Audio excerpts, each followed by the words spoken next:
way to significantly increase your sales success is to recognize where do you put your first efforts first each day.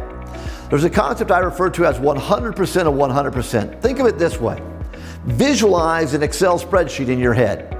And in this Excel spreadsheet, across the top of the columns are all of the deliverables you have to offer. So all the products, all the deliverables, all the jobs, all of those service deliverables that you can provide to someone, whether you're selling a tangible, intangible, whether you're recruiting somebody to your organization, whatever it is that you have to offer, that goes across the top of the Excel spreadsheet.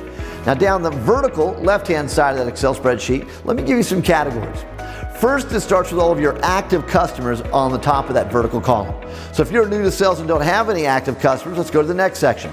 The next section is going to be all of your past customers. And again, if you're new to sales, that section may be blank. Let's go to the third section.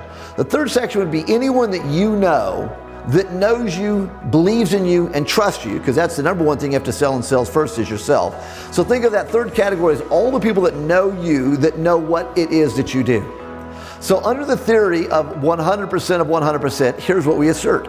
Every morning when you come in, start by looking at 100% of the people that you know, 100% of the people that are customers, 100% of the people that are past customers.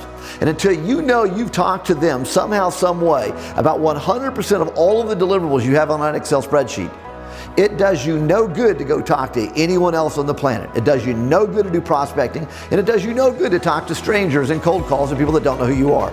First start with the universe of people in your orbit that know you, believe in you, and trust you, and the people that have bought from your organization in the past or that are buying from you first. And if that takes up an entire day's of time, you're absolutely in the right quadrant of space you need to be in. And if you get done by 9 o'clock in the morning, then you need to go somewhere else. And there's a lot of other places if you strategically think about where to put your energy best. But always be starting with 100% of my time invested with 100% of the people that I know about 100% of what I have to offer.